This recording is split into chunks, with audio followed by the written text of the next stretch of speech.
ভালোবাসা কিভাবে আঠার মতো হবে, ভালোবাসা কিভাবে অকৃত্রিম হবে, জীবন বাজি রেখে আপনার স্ত্রী আপনার জন্য ভালোবাসা দিবে, সেই পদ্ধতি জানতে হলেও প্রিয় নবী মুহাম্মদ রাসূলুল্লাহ সাল্লাল্লাহু আলাইহি সাল্লামের দাম্পত্য জীবনকে স্টাডি করতে হবে, জানতে হবে এবং সেটাকেই অনুসরণ করতে হবে।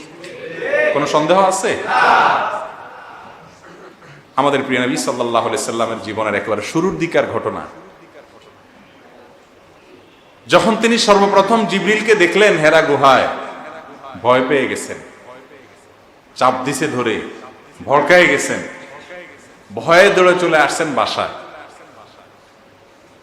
বাসায় আসার পর যখন খাদিজা রাদিয়াল্লাহু তাআলা আনহাকে বললেন, খাদিজা আমি তো ভয় পাইছি এই কাহিনী, তখন খাদিজা কি করলেন? বলছেন যে আমি আমার বাপের বাড়ি যাই। বাপরে বাপ, আপনি আবার কোন ফিতনা নিয়ে আসছেন, এরকম বলছে? কি বলছেন? আল্লাহু আকবার। কাল্লা লা ইউখজিকাল্লাহু আবাদা। আরে কি বলেন আপনি এসব? আল্লাহ আপনাকে বেইজ্জত করতে পারেন না, এটা হবে না কোনোদিন। আপনার টেনশনে কোনো কারণ নাই, এটা হতেই পারে না। ইন্নাকা তাহমিলুল কাল, আপনি মানুষের বোঝা তুলে দেন, আরেকজনের বোঝা নিজের কাঁধে তুলে নেন। ওয়া তাকরিদ দাইফ, আপনি মেহমান নামাজি করেন, মেহমানকে ফিরিয়ে দেন না খালি মুখে। ওয়া তুঈনু আলা নওয়াইবিল হক, মানুষের অধিকার আদায় করে দেওয়ার জন্য আপনি সব সময় সোচ্চার ভূমিকা রাখেন। মানুষের কল্যাণে এত কাজ করা মানুষকে আল্লাহ তাআলা বেইজ্জত করতে পারেন না, আপনার কোনো ভয় হতে পারে না। আমাদের তো আজকাল অবস্থা হলো এরকম, জামাই বেশি বেগতিক হলে বয়ে জামাই থুইয়া বাইরে যায় না, ঠিক না? ঠিক বলেন। ঘরে অশান্তির চোটে স্বামী কোনো কুল কেনারা না পাইলে আয়সা বাইরে আড্ডা মারে, দোস্তের বাড়িতে যায় শুয়ে থাকে, ঠিক না? ঠিক। আমাদের অবস্থা হলো ঘরের অশান্তির চোটে আমরা অন্য জায়গায় যাই জান বাঁচাই, আর প্রিয় নবী সাল্লাল্লাহু আলাইহি সাল্লাম ঘরের অশান্তি দূর করবার জন্য বাসায় চলে আসতেন। এ হলো তার দাম্পত্য জীবন আর আমাদের দাম্পত্য জীবনের মধ্যে পার্থক্য। প্রিয় নবী সাল্লাল্লাহু আলাইহি সাল্লাম দাম্পত্য জীবনে কেমন ছিলেন, এ বিষয়ে এত বেশি আলোচনা যে শেষ করা কঠিন, কোনটা ছেড়ে কোনটা বলবো। তারপরেও কিছু কিছু অংশ ইনশাআল্লাহ আপনাদের সঙ্গে শেয়ার করব। আজ আপনাদেরকে অনেক মুখরোচক স্লোগান দেওয়া হয় বিভিন্ন টেলিভিশন চ্যানেলে, টক শোতে, মিডিয়াতে, বিভিন্নভাবে মুখরোচক অনেক স্লোগান দেয়। এই সমস্ত স্লোগান শুনলে মনে হয় যে কত চমৎকার মনে হয়, কিন্তু এগুলো সবগুলো হলো অন্তঃসার শূন্য, ভেতরে মানে ফাঁকা, উপর দিয়ে শুধু ফিটফাট। কারণ যারা এই স্লোগানগুলো দেয় এদের এক একজনের দাম্পত্য জীবনের হাল হাকিকত আমাদের সবার কম বেশ জানা আছে না নাই বলেন? এক একজন নায়ক, এক একজন নায়িকা, এক একজন গায়ক, এক একজন গায়িকা, এক একজন অ্যাক্টর, এক একজন অভিনেতা, এক একজন মডেল, 5টা 7টা 8টা সংসার ভাঙার পরে বুড়া বয়সেও বিয়ে আরেকটা হবে। শান্তি আছে কোনো? শান্তির চোটে বিয়ে ভাঙে? শান্তির চোটে সংসার ভাঙে?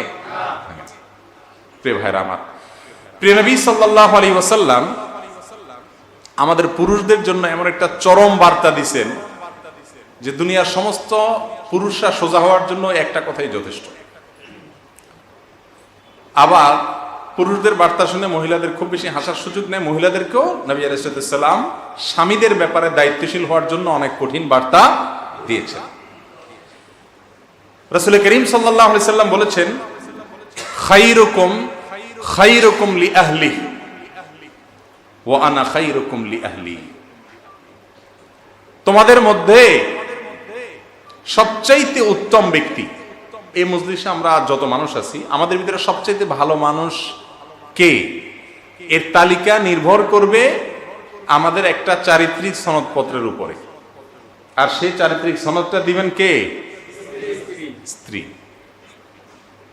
স্ত্রী যদি সনদ দেয় যে আমার স্বামী লোকটা আসলেই ভালো মানুষ, ওনার মতো মানুষ হয় না, তাহলে আপনি আল্লাহর খাতায়ও ইনশাআল্লাহ ভালো। আপনার যদি অন্যান্য ফরজ বিধানগুলো মানা হয়, আল্লাহর সমস্ত নাফরমানি থেকে বেঁচে থাকেন, আর একটা সার্টিফিকেট বউকে ফুসলায়া ফাসলায়া নিতে পারেন, তা ইনশাআল্লাহ আল্লাহর খাতায় আপনি ভালো হিসাবে নাম উঠে যান। এটা আমার কথা না, প্রিয় নবী সাল্লাল্লাহু আলাইহি ওয়াসাল্লাম বলেছেন, ওয়া আনা খায়রুকুম লি আহলি, তোমরা তোমাদের বউয়ের কাছে যত ভালোই হইতে না পারো না কেন, আমি তোমাদের সবার মধ্যে স্ত্রীর কাছে, পরিবারের লোকদের কাছে সবচাইতে ভালো। কথা কি বুঝতে পারছেন? বউয়ের কাছে ভালো থাকা কাজটা কি খুব সহজ না কঠিন? বিবাহিত যারা তারা জানেন খুব সহজ কোনো কাজ না, অনেক কঠিন কাজ না। বউয়ের কাছে ভালো থাকা, সুবহানাল্লাহ, এটা খুব মানে মারাত্মক একটা জিনিস। এটা করতে হলে আপনাকে কি কি লাগবে জানেন? এক নম্বরের কাজ হলো আপনাকে আপাদমস্তক একটা বেকুব সাজতে হবে। বাসায় যতক্ষণ থাকবেন কোনো পণ্ডিতই চলবে না, একদম আগা গোড়া সোজা সরল একটা বোকাশোকা মানুষ সাজবেন। পণ্ডিতই যা করার সব বাইরে করবেন, কারণ আপনার জান্নাতে যাওয়ার ঠেকা আছে না নেই? রবের কাছে সার্টিফিকেট দাখিল করতে হবে। সেখানে গিয়ে যদি বলেন আমার কমিশনার সব চারিত্রিক সনদপত্র দিয়েছে, উড়ায় ফেলে দেবে ফেরেশতা। তোমার কমিশনার তোমার চরিত্রে কি জানে? তোমার চেয়ারম্যান মেম্বার তোমার চরিত্রে কি জানে? তোমার চরিত্রের হাকিকত তোমার স্ত্রী সবচাইতে ভালো জানে। বাহিরে লম্বা লম্বা ওয়াজ আমি যেমন করতেছি, আপনাকে বসা দিলে আপনিও পারবেন না, কিন্তু আপনার আমার আসল রূপ, মাথা গরম হওয়ার পর আমরা কি বলি, কি করি, আমাদের তখন চেহারা ছবি কি হয়, এই সব হকিকত যার কাছে পরিষ্কার দিনের আলোর মতো, তিনি হলেন কে? স্ত্রী। এই জন্য রাসূল করিম সাল্লাল্লাহু আলাইহি ওয়াসাল্লাম আপনার আমার সার্টিফিকেটের দায়ভার কার উপরে চাপাইছেন? খায়রুকুম খায়রুকুম লি আহলি, তোমাদের ভিতরে যে ব্যক্তি তার স্ত্রীর কাছে, পরিবারের কাছে ভালো, সে হবে তোমাদের মধ্যে সবচাইতে। কাজটা কি সহজ না কঠিন? সহজ কাজ মোটেও। আজকে বাসায় গিয়ে বউকে জিজ্ঞাসা করবেন যারা বিবাহিত, আর যারা বিবাহিত না তারা মাকে জিজ্ঞাসা করবেন যে আসলে আমি মানুষটা কেমন, একেবারে ইমানে আমানে সত্যি কথাটা বলবেন। দেখবেন বেশিরভাগ বউরা ফিক করে হেসে দিচ্ছে, ঠিক না বেশি? এই হাসির মানে কি? মানে লক্ষণ খারাপ, ঠিক না বে ঠিক? এই হাসির মানে হলো, ওরে চান্দু তুমি মানুষটা কেমন আমি বলতাম, হায় হায় রে।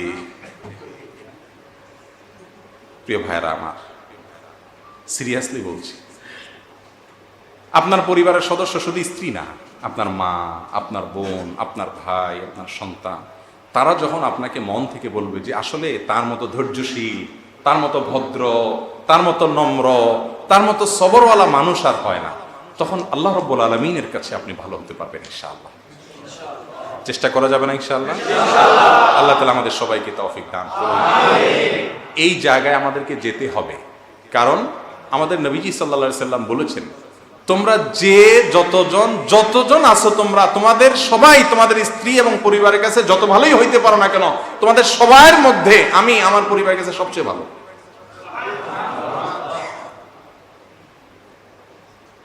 একজন স্ত্রী নিয়ে আমরা হিমশিম খাই, কত গন্ডগোল, ফাসাদ, ঝগড়া ঝাঁটি, মারামারি, কাটাকাটি, গালিগালাজ, ছেঁড়া ভাঙ্গা চূড়া, মানে অবস্থা খারাপ, তুলকালাম। আর প্রিয় নবী সাল্লাল্লাহু আলাইহি সাল্লামের কয়জন ছিলেন? আল্লাহ, কোথাকার এক একজন, আরেকজন আরেক দেশের, আরেকজন আরেক জায়গার। একজন ছিল ইহুদিদের বংশধর, সফিয়া রাদিয়াল্লাহু তাআলা আনহা। আরেকজন এসে খোঁচা মেরে দিয়ে গেছে, তুমি ইহুদির মেয়ে, বসে বসে কাঁদতেছে। নবীজি এসে দেখতেছেন কান্না করতেছে, বলে কাঁদতেছো কেন? বলে ইয়া রাসূলুল্লাহ, আমাকে বলছে আমি নাকি ইহুদির মেয়ে। হ্যাঁ, ইহুদির মেয়ে তো ঠিক আছে। প্রিয় নবী সাল্লাল্লাহু আলাইহি সাল্লাম বলছেন, আরে সফিয়া, তোমার যে কপাল, পৃথিবীতে এই কপাল আর নারী তো দ্বিতীয়টা নেই। কিভাবে? বলে তুমি নবীর মেয়ে, মুসা আলাইহিস সালামের বংশধর, ইহুদি। আবার তোমার চাচা নবী হারুন আলাইহিস সালাম, মুসা আলাইহিস সালামের ভাই। আবার তোমার স্বামী নবী, আমি। নবী সাল্লাল্লাহু আলাইহি ওয়াসাল্লাম নিজের কথা বলতেছে। তোমার চাচা নবী, তোমার বাপ নবী, তোমার স্বামী নবী, এরকম তিন দিক থেকে নবীর সাথে সংশ্লিষ্টতা আছে। এরকম মহিলা কে আছে? এরা তোমাকে এই সমস্ত বলে তো হিংসা করে। কিভাবে স্ত্রীর মনে সান্ত্বনা দিতে হয়, শুধু এটুকু বলে থামেন নাই, আবার যারা এটা বলছে তাদেরকে শাসন করেছেন, এই কেন এই সমস্ত কথা বলেছ। আমরা হলে তো এক চোট নিয়ে ফেলতাম, তাই না? আয়েশা রাদিয়াল্লাহু তাআলা আনহা, তার বাসায় প্রিয় নবী সাল্লাল্লাহু আলাইহি ওয়াসাল্লাম ছিলেন। তিনি এক একজন এক এক স্ত্রীর কাছে থাকতেন এক এক দিন। যেদিন যার বাসায় থাকতেন খাবার দাবার তিনি অ্যারেঞ্জ করতেন, তার বাসায় তিনি মেহমান। আয়েশা রাদিয়াল্লাহু তাআলা আনহা বয়স কম, গায়রত, আত্মসম্মান বোধ অনেক মারাত্মক ছিল। আত্মসম্মান বোধ বুঝেন তো, মহিলাদের মধ্যে এমনি আত্মসম্মান বোধটা একটু বেশি। মহিলা কাস্টমার যদি ফোন করে একবারের বেশি দুইবার করে, বাসায় মোটামুটি একটা বিরূপ পরিবেশ সৃষ্টি হয় কি না বলে? এটা এই কারণে হয় যে আল্লাহ রাব্বুল আলামিন মেয়েদেরকে সৃষ্টি করেছেন গায়ুর করে, তাদের ভিতরে গায়রত অনেক বেশি। তারা চায় স্বামী আমার, এখানে অন্য কারোর দখলদারিত্ব তারা একদম সহ্য করতে পারে না। আয়েশা রাদিয়াল্লাহু তাআলা আনহার বাসায় প্রিয় নবী সাল্লাল্লাহু আলাইহি ওয়াসাল্লাম ছিলেন, তার বাসায় খাবার দাবার করবেন আজকে। আরেক স্ত্রী তিনি চিন্তা করলেন আল্লাহর নবী আজকে আমার বাসায় নাই, আমি তাকে খাওয়াইতে পারতেছি না, তো একটু পাত্রে করে একটা বাটিতে করে কিছু খাবার নিয়ে একটা কাজের লোক দিয়ে পাঠাই দেন, যে ওই বাসায় আছে তাতে কি, আমি একটু খাবার দিলাম, সরল মনে পাঠাইছেন। আয়েশা রাদিয়াল্লাহু তাআলা আনহা দরজা খুলে যখন দেখছে কাজের লোক খাবার নিয়ে দাঁড়ায় আছে পাত্রে, উনি বাটিটা নিয়ে যত জোর আছে তত জোর দিয়ে ছুঁড়ে ফেলে দিচ্ছে। বাটি ভাঙা চুরমাচুর, খাবার তো শেষ।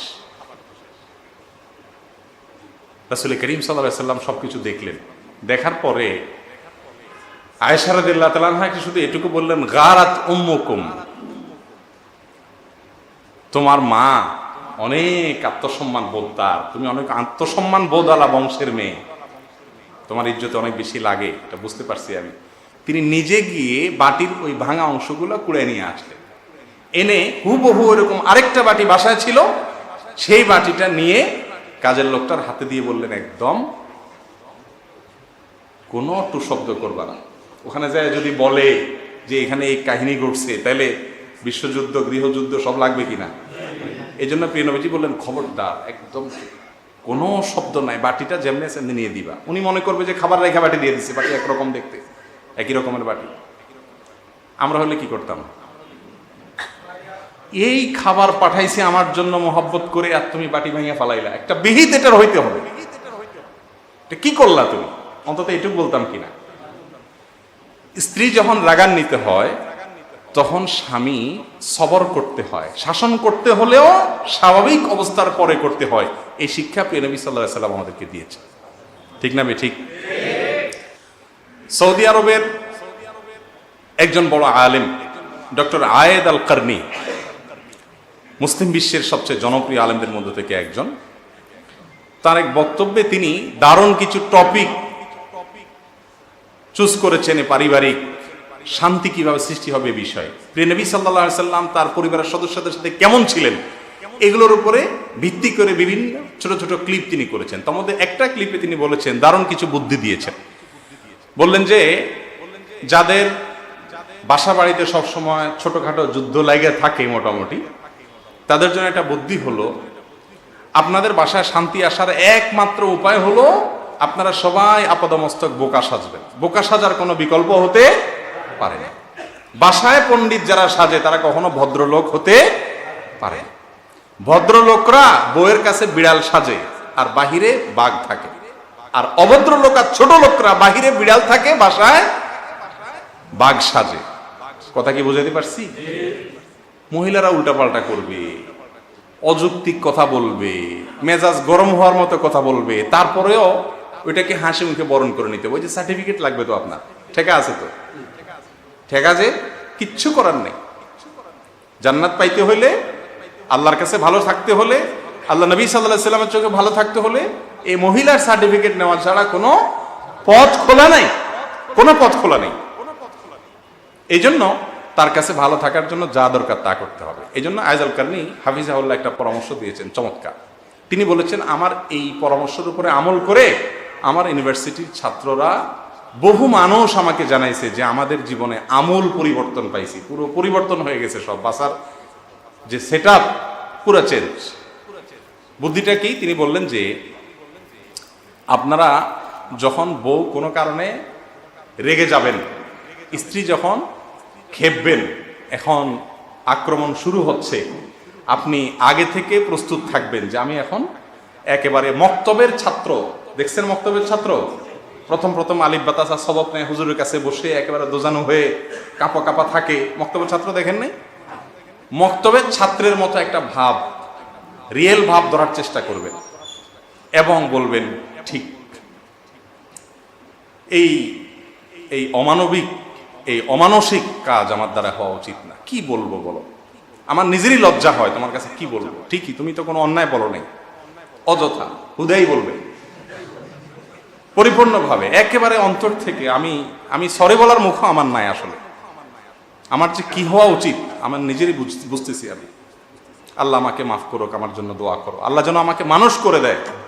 আর হবে না এই সমস্ত, আর আমি এই সমস্ত এই আকাম কুকাম আর করবো না, ফালতু কথা আমি আর বলবো না।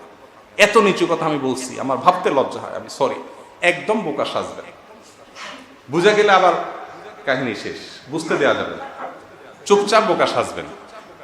মহিলাদের কাজ হলো আপনি যখন বোকা সাজবেন তখন সে মনে করে সে জিতে গেছে, আর মহিলাদেরকে জিতে দিতে পারলে আপনি হারাই দিলেন, আর শেষ, তার খেল খতম, এরপর আর আগাইতে পারবে না। এবার যখন ঝড় বাতাস সব শেষ হয়ে যাবে, তুফান টুফান সব শেষ, এবার আপনি পুনর্বাসন শুরু করলেন। কথা কি বুঝাতে পারছি? তখন দেখবেন ইনশাআল্লাহ দাম্পত্য জীবনে অশান্তি আস্তে আস্তে কমবে। মহিলাদের যখন রাগ উঠে, এটা পুরুষদের ক্ষেত্রে একই কথা প্রযোজ্য, বিশেষ করে মহিলাদের ক্ষেত্রে, তখন তাদের রাগ উঠতে দিতে হয়। আপনি যদি পাল্টা আবার জবাব দেন কি বললা তুমি, তাহলে পরেরটা আর মুখে থাকবে না, ঠিক না বেঠিক? মুখ থেকে হাতে চলে যাবে, সেখান থেকে কোথায় কোথায় চলে যাবে টেরও পাবেন না।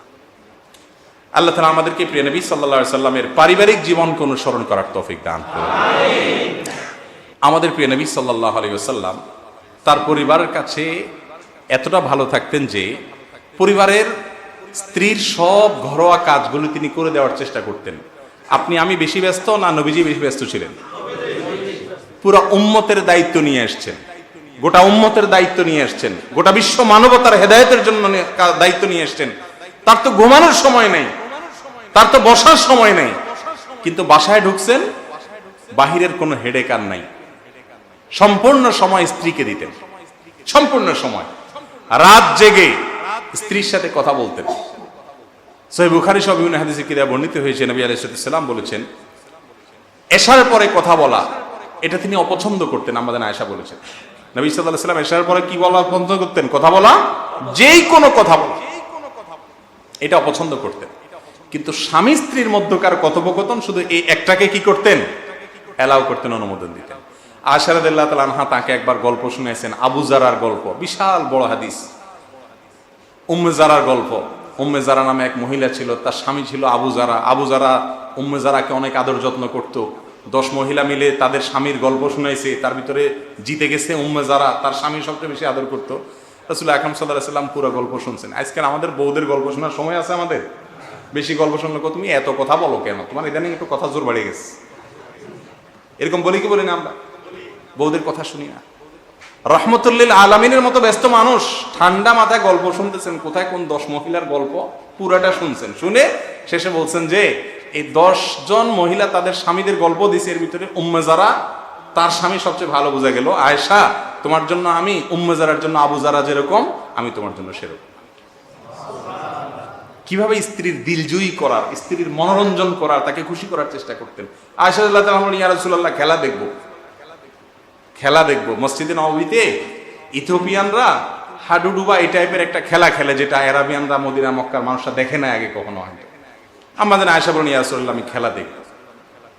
রাসূল করিম সাল্লাল্লাহু আলাইহি ওয়াসাল্লাম বলছেন, চলো যাই, খেলা দেখতে যাই। চিন্তা করেন, রহমাতুল্লিল আলামিন খেলা দেখতে নিয়ে যাচ্ছে বউকে। মসজিদে নববীর পাশেই তার হুজরা, এখান থেকে বের হয়ে এমন একটা পজিশনে বসলেন যেখান থেকে খেলা পরিষ্কার দেখা যাচ্ছে, খেলতেছে সাহাবীরা। আমাদের আয়েশা রাদিয়াল্লাহু তাআলা আনহাকে পেছনে বসাইলেন, পিঠের পিছনে, কারণ মেয়ে মানুষ পর্দা করতে হবে। পেছনে বসাইয়া বললেন, আমার কাঁধের উপরে এরকম থুতনি দিয়া বসো, এভাবে কাঁধের উপরে থুতনি দিয়া বসো, তাতে শুধু এখানে একটা কল্লা থাকবে, আর পুরা বডি তো পেছনে। দূর থেকে যারা খেলোয়াড় বা অন্য কেউ বুঝতে পারবে না যে এখানে আরেকটা মানুষ আছে। কৌশল খেয়াল করছেন? স্ত্রী পর্দাটাও ঠিক থাকলো, খেলা দেখলো। আয়েশা রাদিয়াল্লাহু তাআলা আনহা বলেন, আল্লাহর কসম, সেদিন যতক্ষণ পর্যন্ত আমি না বলছি যে ইয়া রাসূলুল্লাহ আর দেখবো না, চলেন বাসায় যাই, তার আগ পর্যন্ত তিনি উঠেন নাই, বসেছিলেন। তার খেলা দেখার সময় আছে? নবীজির খেলা দেখার মতো সময় তার হাতে থাকার কথা না, কিন্তু স্ত্রী খেলা দেখতে বলেছেন, তার বিনোদনের দিকে খেয়াল করতে হবে, চলে গেছেন। এরপর আমাদের আশাদুল্লাহ তাআলা এই হাদিসের শেষে বলেছেন, ফাকদুরু কাদরাল জারিয়াতিল হাদিসাতিস সিন্নি আল হারিসাতি আলাল লাহবি। ও দুনিয়ার মানুষ, পুরুষেরা, তোমরা তোমাদের অল্প বয়স্কা স্ত্রী যারা খেলাধুলার দিকে, বিনোদনের দিকে একটু তাদের ঝোঁক আছে, তাদের বৈধ হালাল বিনোদনের ব্যাপারে তোমরা সাবধান থাকবে, দায়িত্বশীল থাকবে। আল্লাহ নবী সাল্লাল্লাহু আলাইহি ওয়াসাল্লাম এভাবে খেয়াল রাখতেন। এগুলোর ব্যাপারে অবশ্য ওয়াজ না করলেও চলে। আমরা স্ত্রীকে মোবাইল একটা জায়গা আরেকটা কিনে দিয়ে অনেক কিছু করি। আমাদের সমস্যা হলো আমরা ধৈর্য ধরতে পারি, ঠিক না? ঠিক, দেওয়ার জায়গা ঠিকই দিই, কিন্তু এমন এমন কথা বলি এদিক দিয়ে ঢুকে ওদিক দিয়ে বাইরে হয়ে যায়। আছে না নাই? স্ত্রীকে কখনো সংসার বিচ্ছিন্ন করার কথা, তালাক দেওয়ার কথা বলা, এটা কোনো ভদ্র, কোনো ইমানদার পুরুষের খাসলত হতে পারে। মহিলারা সবচেয়ে বেশি কষ্ট পায় তখনই যখন স্বামী এরকম কোনো কথা বলে। আমাদের মতো অনেক স্বামী আছে না, এরকম কথায় কথায় বলে, কথায় কথায় খোঁটা দেয়, মনে হয় যে তার দয়ার তলে। একটা সহজ কথা বলি, মুসলিম ফ্যামিলিতে স্ত্রীরা স্বামীদের জন্য যত বড় নেয়ামত, আল্লাহর জমিনে এর চাইতে বড় আর কোনো নেয়ামত নাই। রাসূল করিম সাল্লাল্লাহু আলাইহি ওয়াসাল্লাম বলেছেন, আদ-দুনিয়া কুল্লুহা মাতা। দুনিয়াতে আল্লাহ তাআলা যা কিছু রেখেছেন সবকিছুই আল্লাহ রাব্বুল আলামিন মানুষের জন্য নেয়ামত হিসাবে দিয়েছেন। ওয়া খায়রু মাতা'আদ দুনিয়া আল মারআতুস সালিহা। আর দুনিয়াতে যত নেয়ামত আছে এর ভিতরে সবচেয়ে বড় হলো একজন নেক, একজন ভালো স্ত্রী। তার চাইতে বড় উপভোগের বস্তু আর হতে পারে না। আপনি চিন্তা করেন, আপনার সন্তান জন্ম দিবে, আপনার চরিত্রটা ঠিক রাখবে, আপনার ঘরে সমস্ত কাজ করবে। আরে ভাই, কাজের লোক যদি রাখেন বাসায়, মাসে কত টাকা দেওয়া লাগে? 5,000 10,000 টাকা দিয়ে 24 আওয়ার্স কাজের লোকের সার্ভিস পাওয়া কঠিন হয়ে যায়। সেখানে কাজের লোকের সার্ভিস পাচ্ছেন, আপনার চরিত্র হেফাজত করতেছে ফুল। এরপরে আপনার বাচ্চা কাচ্চা জন্ম দিচ্ছে, আপনার পরবর্তী বংশধর দাঁড় করাই দিচ্ছে। আর কি চান? এই সার্ভিসগুলোর যদি মূল্য দিয়ে হিসাব করেন, কিয়ামত পর্যন্ত মূল্য পরিশোধ করা যাবে? একটু চিন্তা করে দেখেন তো, মিলান তো বাস্তবতার সাথে। এত কিছু সার্ভিস দেওয়ার পরে যদি সে একটু উল্টাপাল্টা বলে, উল্টাপাল্টা করে, একটু বেলাইন হয়, বেলাইনে যায়, তার কথায় আপনি বেলাইনে যায়েন না, কিন্তু তার বেলাইন কাজগুলোকে, কথাগুলোকে হজম করার চেষ্টা করা উচিত কি উচিত না বলেন? প্রিয় ভাইয়েরা আমার, শ্বশুর বাড়ির লোকেরা সাধারণত, আমাদের দেশে তো বিয়ে করলে সাথে আবার যৌতুক টৌতুক দেওয়ার একটা প্রথা প্রচলিত আছে। আজকাল তো চাওয়া টাওয়া লাগে না, বলা টলা লাগে না, এমনিই দেয়। কারণ এমন সিস্টেম হয়েছে যে ওই চিপায় মেয়ের বাপ অটোমেটিক পড়ে যায়, কোনো উপায় নাই, দিতেই হয়, খুশি হয়েই দেওয়া লাগে, এছাড়া কোনো উপায় নাই। অথচ একটা মেয়েকে জন্ম থেকে, গর্ভধারণ করা থেকে, জন্ম থেকে নিয়ে বিয়ের উপযুক্ত করা পর্যন্ত তার পেছনে যত ইনভেস্ট, যত খরচ, যত সময়, এগুলো সব ব্যয় করছে কে? মেয়ের বাপ মা, তাই না? আচ্ছা, এই মেয়েকে এসএসসি, এইচএসসি বা যত পড়াশোনা করাইছে, এই পড়াশোনা করাইছে টাকা পয়সা খরচ করে বাপ মা। এই পড়াশোনার সুবিধাটা ভোগ করবে কে? স্বামী। কিভাবে? তার ছেলে মেয়ে পড়াবে, তার সংসারে ওইটার সার্ভিস দিবে। ভোগটা কি বাপ মা করে? ইনভেস্টটা করে বাপ মা, ভোগ করতেছেন আপনি, ঠিক না? ঠিক। খাওয়ায়া পড়ায়া ট্রিটমেন্ট করে মেয়েটাকে একজন বড় মানুষ, অ্যাডাল্টে পরিণত করে দিছে। এরপরে এই অ্যাডাল্টে গোটা মানুষটার থেকে যে সার্ভিস, সব ধরনের, এই সার্ভিসটা কি বাপ মা পায় না স্বামী পায়? তাহলে এই স্বামী শ্বশুর শাশুড়ির কাছে সারা জীবন মাথা নত করে থাকলেও তো তার দায় শোধ হবে না, হবে? বরং বলা উচিত যে শ্বশুর আব্বাজি, শাশুড়ি আম্মা যান, আপনার মেয়ের গর্ভে ধারণ করা থেকে নিয়ে বিয়ের আগ পর্যন্ত কত টাকা পয়সা খরচ করছেন, কত কি করছেন, এটা ফিগারটা বাইর করেন। ফিগার বাইর করলে তো আপনার 14 গোষ্ঠী সব বেচা লাগবে, ঠিক না? ঠিক। এই সব পরিশোধ করার পরেও তো তার দায় পরিশোধ হবে। তাহলে সে বউয়ের সাথে কিভাবে খারাপ ব্যবহার আসে? কোন মুসলমান কখনো তার স্ত্রীর সাথে খারাপ ব্যবহার করতে, যদি করে সে কখনো ভালো মুসলিম হতে পারে। অসম্ভব।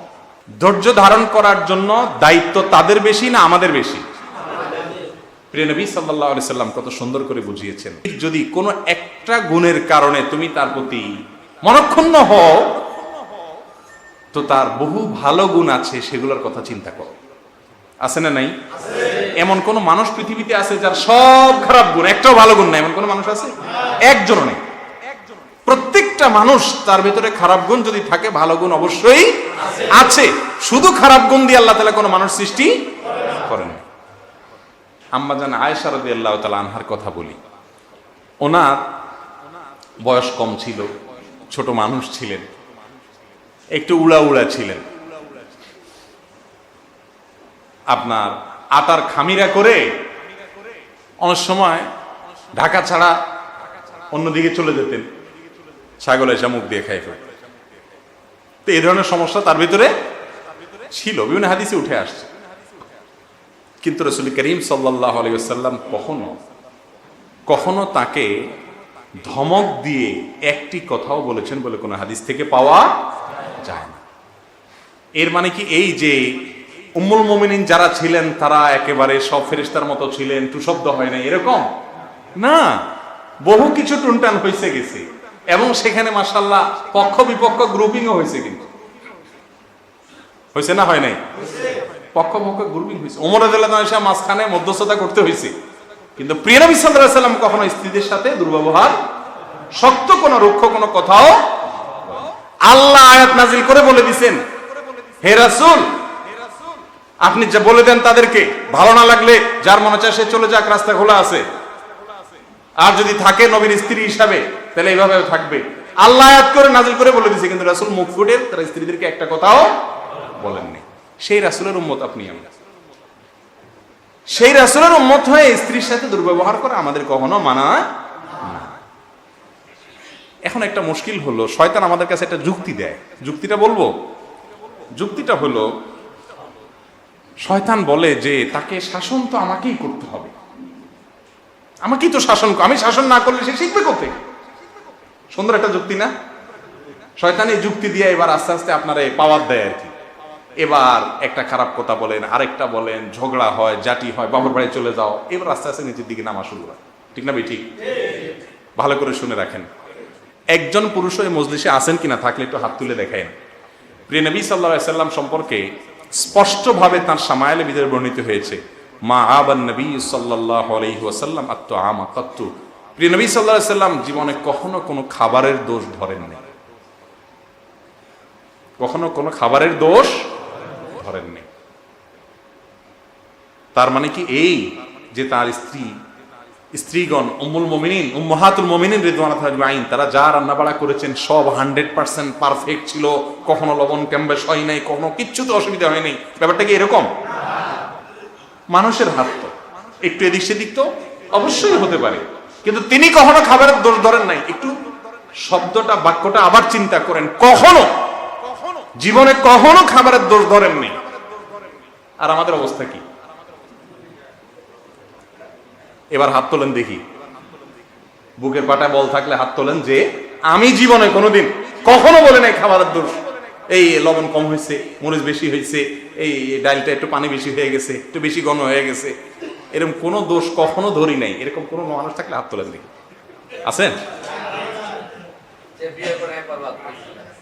ও আবিয়াত্তারা হাত তুললে লাভ হবে কি? আবিয়াত্তারা আমি তুললে হবে না, আপনাদের হাত তুলতে হবে না। আবিয়াত্তাদের হাত তুলতে বলছি নাকি? মাশাআল্লাহ, বিবাহিতদের 2টা হাত উঠছে, আলহামদুলিল্লাহ। আল্লাহ তাআলা আমাদেরকে এই হাতগুলো আরো বেশি হাত তোলার তৌফিক দান করুন। আমিন। প্রিয় ভাইরা আমার, ভালো করে শুনেন, প্রিয় নবী সাল্লাল্লাহু আলাইহি সাল্লাম খাবারের দোষ কখনো ধরেন নাই। আর আমাদের অবস্থা হলো কি? যত ভালো করে বেচারি রাঁধুক, কত কষ্ট করে যে রান্না বাড়া করে, এই যে লকডাউনে মহিলাদের কষ্ট পুরুষরা মোটামুটি, বেশিরভাগ পুরুষরা মোটামুটি বুঝার তৌফিক হয়ে গেছে। ঠিক না ভাই? ঠিক। একদিন একটু শখ করে আর আনতে গেছেন তো বাপের নাম মায়ের নাম সব মুখ দিয়ে বাইরে। ঠিক না ভাই? ঠিক। কি কষ্ট তারা করে, আপনি মনে করেন যে আপনি সারাদিন দোকানদারি করেন, ব্যবসা করেন, কষ্ট করেন, মহিলা বোধহয় বাসা বসে বসে আরাম করে। তার উপর দিয়ে যে কি ঝাঁকুনিটা যায়, বাচ্চাদেরকে সামলানো, বাসা সামলানো, রান্নাবাড়া করা, এগুলো মোটামুটি লকডাউনে যারা ভদ্রপুরুষ তারা কিছুটা আঁচ করার সুযোগ পেয়েছে। আমাদের অবস্থা হলো যে আমাদেরকে রান্নাবাড়া করে আমাদের বউরা কখনো সন্তুষ্ট করতে পারে না। এক মহিলা, তার স্বামী এত অমানুষ, মহিলা বেচারে যেভাবেই রান্না করুক স্বামী একটা দোষ ধরিয়ে মুদ্রা দোষ, দোষ ছাড়া কখনো তার খাবার হয় না, একটা কিছু বাইর করবেই। তো মহিলা শিক্ষিত, একবার হিসাব করে নোট করছে কোন কোন জায়গার দোষগুলা ধরে, একটা একটা করে সব নোট করে নিয়ে একদিন চমৎকার করে একটা রান্না দিছে, তার সব আইটেমগুলো সব মাথায় রেখে পারফেক্ট করে একেবারে কোথাও কোনো সমস্যা নাই পুরো সুন্দর করে ডাইনিং টেবিলে খাওয়া খাওয়া দিছে। আজকে জানবো খাইতে দিছে, খাইতে বসে স্বামী আর কিছু বলে টলে না, সব কিছু পারফেক্ট, আগে যা বলতো কোনো জায়গায় কোনো সমস্যা নাই, সব মাপ মতো খাওয়া দাওয়া শেষ করে হাত দিয়ে উঠে যেতেছে। এত ভালো ভালো না, বুঝতে পারছেন? এত ভালো, এত এত ভালো হলে কেন? রোগটা ধরতে পারছেন? রোগটা কোথায়? রোগটা হলে একটা খুব ধরবে, একটা খুব তাকে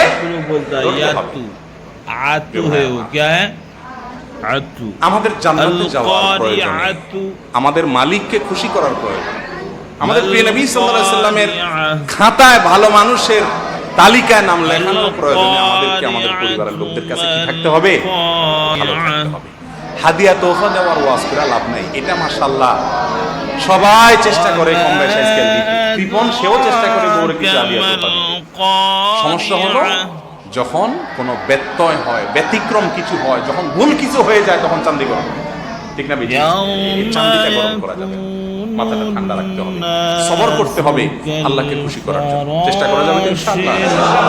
আমাদের প্রিয় নবী সাল্লাল্লাহু আলাইহি ওয়াসাল্লাম বাসায় পরিবারের লোকদের সাথে কাজ করতেন, ঘরোয়া সব কাজ করতেন। আমাদের আসলে জিজ্ঞাসা করা হয়েছিল রাসূল করিম সাল্লাল্লাহু আলাইহি ওয়াসাল্লাম যখন বাসায় থাকেন তখন তিনি কি করেন? কি করেন? আমাদের আয়েশা বলেন তিনি কখনো তার জুতা ঠিক করেন, কখনো তার জামা সেলাই করেন, কখনো আমাদের মেইলি যে কাজ আছে, ঘরোয়া যে কাজ আছে সেই কাজগুলোতে তিনি অংশগ্রহণ করেন, সহযোগিতা করেন। এই ছিল নবী সাল্লাল্লাহু আলাইহি ওয়াসাল্লামের আখলাক। আর আমাদের মোবাইলটা হাতে দিয়ে কলিং বেল দেই, কলিং বেল টিপে বেশিরভাগ পুরুষ ফেসবুক আর ইউটিউব ঘাঁটতে যাচ্ছে।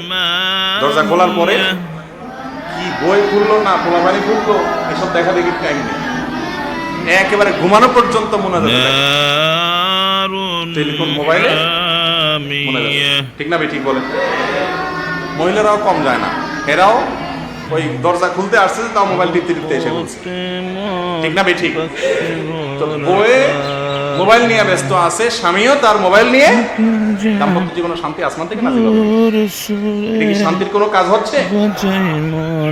বাসায় যখন যাবেন বাহিরের জগতের সমস্ত চিন্তাধারা, টেনশন, পেরেশানি সবগুলো বাহিরে ফেলে ধুয়ে তারপরে পরিবারের কাছে যাবেন। মনে রাখবেন বাসায় আপনি ঘুমাইতে যান না, বাসায় আপনার কিছু লোক আছে তাদের হক আদায় করতে। কথা কি বুঝতে পারছি? হাসি মুখে তাদের সাথে কথা বলা, সুন্দর মুখে তাদের সাথে কথা বলা। রাসূল করিম সাল্লাল্লাহু আলাইহি ওয়াসাল্লাম বলেছেন তোমার স্ত্রীর মুখে যে খাবার তুলে দাও তুমি, এটা তোমাকে সদকার সওয়াব এনে দিবে। এখন স্ত্রীর মুখে কি তুলে দিবেন? মোবাইল টিপতে টিপতে খান, আপনি নিজেই তো জানেন না কি বউরে খাওয়াবেন করতে, ঠিক না? ঠিক। মোবাইলটা হাতে দিয়ে কলিং বেল দেই, কলিং বেল টিপে বেশিরভাগ পুরুষ ফেসবুক আর ইউটিউব ঘাঁটতে ঘাঁটতে দরজা খোলার পরে কি বই খুললো না পোলাপানি খুললো এসব দেখা দেখি টাইম নেই, একেবারে ঘুমানো পর্যন্ত মোনাজাতে থাকে, টেলিফোন মোবাইলে মোনাজাতে, ঠিক না? ঠিক বলেন। মহিলারাও কম যায় না, এরাও ওই দরজা খুলতে আসছে তাও মোবাইল টিপতে টিপতে এসে খুলছে, ঠিক না? ঠিক। তো বইয়ে মোবাইল নিয়ে ব্যস্ত আছে, স্বামীও তার মোবাইল নিয়ে। দাম্পত্য জীবনে শান্তি আসমান থেকে নাজিল হবে নাকি? এটা কি শান্তির কোনো কাজ হচ্ছে? বাসায় যখন যাবেন, বাহিরের জগতের সমস্ত চিন্তাধারা, টেনশন, পেরেশানি সবগুলো বাহিরে ফেলে ধুয়ে তারপরে পরিবারের কাছে যাবেন। মনে রাখবেন, বাসায় আপনি ঘুমাইতে যান না, বাসায় আপনার কিছু লোক আছে তাদের হক আদায় করতে চান। কথা কি বুঝাতে পারছি? হাসি মুখে তাদের সাথে কথা বলা, সুন্দর মুখে তাদের সাথে কথা বলা। রাসূল করিম সাল্লাল্লাহু আলাইহি সাল্লাম বলেছেন, তোমার স্ত্রীর মুখে যে খাবার তুলে দাও তুমি, এটা তোমাকে সদকার সওয়াব এনে দিবে। এখন স্ত্রীর মুখে কি তুলে দিবেন? মোবাইল টিপতে টিপতে খান, আপনি নিজেই তো জানেন না কি খেয়েছে, বউরে খাওয়াবেন কোত্থেকে? ঠিক না ভাই? ঠিক। আমি একটা কথা বলি, এই যুগে মানুষের জাহান্নামে যাওয়ার যত কারণ আছে, মাধ্যম আছে, তার মধ্যে সবচেয়ে বড় মাধ্যম হলো এই মোবাইল ফোন। বিশ্বাস করুন, এগুলো আমাদের সবচেয়ে জানার শত্রু। এই মোবাইল আমাদের বাচ্চাদেরকে শেষ করে দিচ্ছে। এখন পোলাপেন খায়ও না মোবাইল চালানো ছাড়া। এটা কি ভালো জিনিস না খারাপ জিনিস? মোবাইলের যে লাইট, যে আলো, বড়দের চোখ ধ্বংস করে দেয়, বাচ্চাদের চোখে পরের কথা, কিন্তু বাচ্চা মোবাইল ছাড়া খায়। ঠিক না? ঠিক। বাচ্চার মা মোবাইল ছাড়া রাঁধে না। ঠিক না? ঠিক। ইউটিউবে দেখে রান্না শিখে এরপরে রাঁধে। আর বাচ্চার বাপ তো মোবাইল নিয়ে আসে, ওয়াজ শোনার নাম দিয়ে শয়তান ঢুকায় যে ইউটিউবে হুজুরের ওয়াজ শুনবো। ওয়াজের পরে আরো কত কত গলিতে চলে যায়, তার কোনো খোঁজ খবর আর থাকে না। বিশ্বাস করেন, দাম্পত্য জীবনে অশান্তির জন্য সবচেয়ে বড় যে কয়েকটা মাধ্যম আছে, 1, 2, 3 করে যদি বের করা হয়, সবচেয়ে বড় শত্রু এবং সবচেয়ে বড় মাধ্যম হলো এই স্মার্টফোন। কোনো সন্দেহ আছে? ধ্বংস করে ফেলছে পরিবার, যত পরকীয়া এসব মোবাইল থেকে। ঠিক না? ঠিক বলেন। এজন্য যাদের একান্ত প্রয়োজন নাই, নিজেকে নিয়ন্ত্রণ করার ক্ষমতা নাই, তাদের জন্য এগুলো ব্যবহার করা জায়েজ নেই, উচিত না। বাসায় যতক্ষণ থাকবেন, প্রিয় নবী সাল্লাল্লাহু আলাইহি সাল্লাম তার পরিবারকে সময় দিতেন। আর আমাদের পরিবারকে সময় দেওয়ার কোনো সময় নাই। মা মারটা নিয়ে ব্যস্ত, বাবা বাবারটা নিয়ে ব্যস্ত, পোলাপাইনরাও একটা ধরা দিছে যে একা জাহান্নামে যাবো কেন, তুইও চল। বাপের হাতে একটা, মায়ের হাতে একটা, পোলাটা জ্বালায় সারাক্ষণ, হেরে একটা ধরা দিস। ঠিক না? ঠিক। মনে রাখবেন, বাসা বাড়িতে অবস্থান করাকালীন সময়গুলো আপনার না, এগুলো আপনার পরিবারের সদস্যদের। তাদেরকে শুধুমাত্র পয়সা করে দিয়ে গরু ছাগলের মতো মোটা তাজা করা আপনার দায়িত্ব না। তাদেরকে বিনোদন দেওয়া, তাদের সাথে সময় দেওয়া, তাদের সাথে হাসি মুখে কথা বলা, তাদেরকে সুন্দর তারবিয়ত দেওয়া, এটা অন্যতম একটা কারণ। আজকাল বাবারা মায়েরা অভিযোগ করতে করতে শেষ, ছেলে বেলাইন হয়ে যাচ্ছে, মেয়ে বেলাইন হয়ে যাচ্ছে। আমি বলি এই সবগুলার বড় কারণ হলো বাপ মা নিজে বেলাইন। সন্তান সবচেয়ে বেশি শিখে কার কাছ থেকে? বাপ মার কাছ থেকে। বাবা মার কাছ থেকে যতটা সন্তান শিখে, কোন শিক্ষা প্রতিষ্ঠান থেকে এতটা শিখে না। অতএব ম্যানার্স, আখলাক, এটিকেটস, এই সব শিক্ষার সবচেয়ে বড় স্কুলের নাম হলো মা বাবা। যে সংসারে বাবা মা তাহাজ্জুদের নামাজ পড়েন, তাদের ছেলে ইনশাআল্লাহ ফজর অবশ্যই পড়বে। যেই বাবা তার বাবার জুতাটাকে বগলে নিয়েছে করে নিয়ে যায়, ওই সন্তান তার বাবাকে যখন দেখবে বাবা আমার দাদার জুতাকে এত ইজ্জত করতেছে, সে তার বাপের অন্তত জুতার উপরে পাড়া দিতে বিবেকে বাঁধবে। ঠিক না? ঠিক বলে। পারিবারিক শিক্ষাগুলো আজ বিদায় হয়ে গেছে, এগুলো নাই। এর একটা বড় ইফেক্ট আমাদের সন্তানদের উপরে পড়ে যাচ্ছে। পরিবারগুলো এখন আর সে শান্তির আবাস নেই, এগুলো সব জাহান্নাম হয়ে গেছে। প্রত্যেকে যার যার নিজেকে নিয়ে ব্যস্ত। আল্লাহ রাব্বুল আলামিন আমাদেরকে নবী সাল্লাল্লাহু আলাইহি সাল্লামের যে সিরাত, তার যে জীবন আদর্শ পরিবারের লোকদের সাথে ছিল, সেটাকে পরিপূর্ণরূপে অনুসরণ করার তৌফিক দান করুন। চেষ্টা করা যাবে তো ইনশাআল্লাহ।